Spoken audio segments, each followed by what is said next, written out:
everyone. Welcome back to the Haunted Corner. I'm Ashton. I'm glad that you're here today. Thank you so much to everyone who has reached out to check on us in the last week. We've truly been going through it. It turns out my son will need surgery on his arm, so that's coming up on Wednesday of this week. Keep us in your thoughts. We're super thankful that he's getting his arm fixed up and hoping he will be good to go for football season this year. Last week was quite the week, though. A broken arm, a broken dishwasher, and then on the way home from my son's pre-op appointment, he and I were sitting at a stoplight when we were hit by a snowplow. Fortunately, they just broke my side mirror, so it could have been a lot worse, but we could not seem to catch a break last week. But alas, I'm back this week with a story that deserves to be told. This was shared with me by one of our amazing Patreon supporters. Thank you so much, Wendy. In typical Ashton fashion, I had never heard of this case. So today we're heading to Indiana in 2011 to discuss the murder of a young woman named Amanda Bach. Let's get into it. Amanda Alexandra Bach was born on July 7th, 1992, in Crown Point, Indiana, to parents William and Sandra Bach. She also had a sister named Sarah. According to those who knew her, Amanda was a vibrant and loving young woman who enjoyed running, hiking, and playing basketball. She graduated from Portage High School in May of 2011 and worked at Quaker Steak and Lube in Portage at the time that this case occurred. She planned on attending Indiana University Northwest the following year. Now, Amanda previously dated a man named Dustin McCowan. The two had since broken up but remained friends and had decided to hang out on Thursday, September 15th, 2011.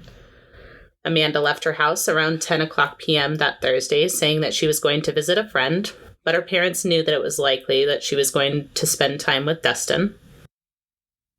Amanda didn't come home that night, and when she missed her 1 a.m. curfew, her parents reported her missing. When her car was found abandoned at a Dean's convenience store around 3:25 a.m. on Friday, a massive search was launched. The hazard lights were on, the driver's side door was open, and the front tire was flat. It had a puncture wound in the tire wall. Amanda's purse and its contents were found inside the car, but noticeably missing was Amanda's cell phone. Family and friends, including her co-workers at Quaker Steak and Lube, put up flyers hoping to get the word out about her disappearance. Over 100 people showed up to search for the missing teen. Police interviewed Amanda's family and her ex-boyfriend Dustin, who claimed that Amanda had been at his house from 11 o'clock p.m. Thursday until 1:30 a.m. on Friday, and that they had been playing video games and watching a movie, but she failed to send him a text message when she got home as he requested. So Dustin was admittedly the last person who saw Amanda alive. Following his interview with police, Dustin left for Bloomington, Indiana. He was taken into custody on Friday, September 16th by campus police at the University of Indiana. He was transported early Sunday to the Porter County Sheriff's Office in Valparaiso. On Saturday, September 17th, 2011, around 3:45 p.m., Amanda's body was found by a search party near a railroad track less than 300 yards from the home where Dustin lived with his father. She had been shot in the neck. Dustin remained in custody on suspicion of murder while awaiting the results of an autopsy. The autopsy revealed that Amanda died of a single gunshot wound to the front of her neck, which severed her spine and killed her instantly. Fortunately, they said that she did not suffer. It was very fast. Dustin was charged with Amanda's murder and held in custody without bond, all the while maintaining his innocence. A funeral for Amanda was held on September 23rd, 2011. Family and friends gathered at Nativity of Our Savior Catholic Church in Portage to remember the young woman who they described as an amazing person and a total sweetheart. While family and friends were sharing their fondest memories of the young girl whose life had been taken so senselessly, detectives continued their search for evidence in the case. There was no DNA evidence, and the murder weapon had not been found, so investigators were focused on finding it.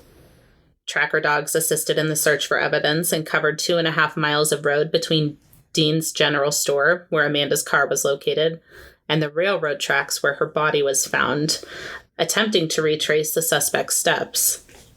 A dive team searched a pond nearby along with the area where Amanda's body was found, but investigators were unable to locate the murder weapon. In the days following the murder, they did locate an orange long-sleeve shirt nearby the McCowan home, which contained Amanda's blood. Now, what we might not have discussed yet is that Dustin's father was a Crown Point police officer at the time this case took place. Despite his father's protests, police searched the McCowan home. They also confiscated his father's police car following the murder in order to process it for evidence. They also took his service weapon, along with other weapons found in the house, to compare them to the murder weapon. But wouldn't you just know it, one of his guns was missing. Police continued to interview witnesses and neighbors. An unidentified girl told officers that she was with Dustin between 4 a.m. and 7 a.m. on Friday, the morning of the murder. She also claimed that Dustin went for a short ride with his father in his squad car after he had come home from work. One of the McCowan's neighbors had something darker to share. Linda Phillips said between 1 and 2 a.m. on the night Amanda was murdered, she heard a male voice say, "Amanda, come on, get up. Amanda, get up." And then she heard what she believed to be a female voice saying, "I can't believe this is happening." Another witness came forward and claimed that he had seen Dustin. He called him a Justin Timberlake lookalike or something, which I chuckled at.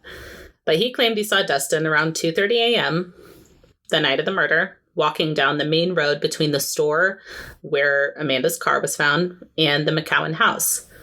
The witness was 100% sure that the person he saw was Dustin, which was interesting because Dustin told investigators he was at home the entire time. He was also texting friends during that time, telling them that he was at home, even agreeing to go hang out with a neighbor, but he never showed up. Dustin McCowan was held in custody without bond, and his trial was scheduled to begin in January of 2012. Now, the prosecution didn't have any physical evidence in the crime. The murder weapon still hadn't been found, but they did have quite a bit of other evidence. During opening statements, prosecutors said they had evidence that proved McCowan shot Amanda Bach with his father's missing gun, then dragged her body to where it was found. During the investigation, detectives used GPS technology to track Dustin's cell phone to the area where Amanda's body was found between 1 a.m. and 3 a.m. on September 16th. Authorities believe she was killed between 1 a.m. and 2 a.m. on September 16th, 2011, and that her body had been dumped a day before it was found.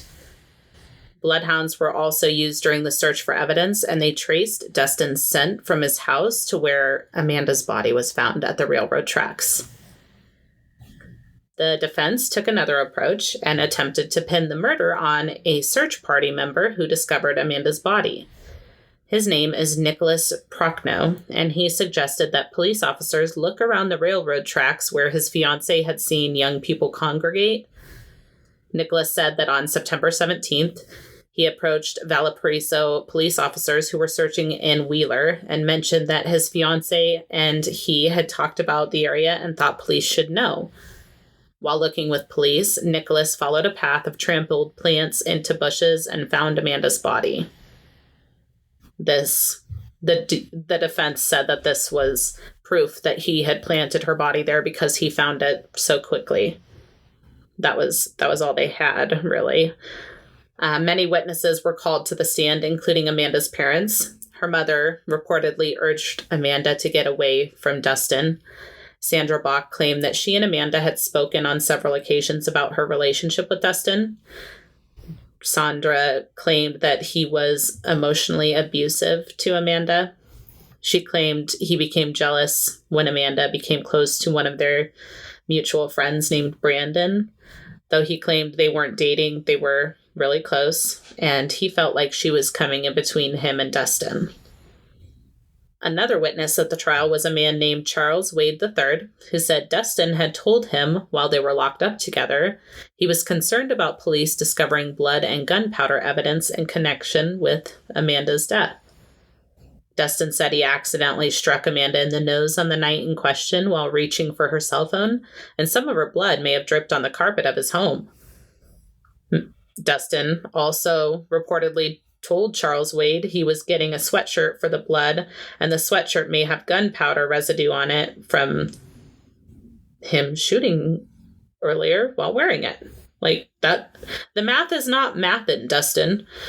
Another inmate named Daniel Grunhard testified that while serving time at the jail, Dustin told him and at least one other inmate that he had shot a female.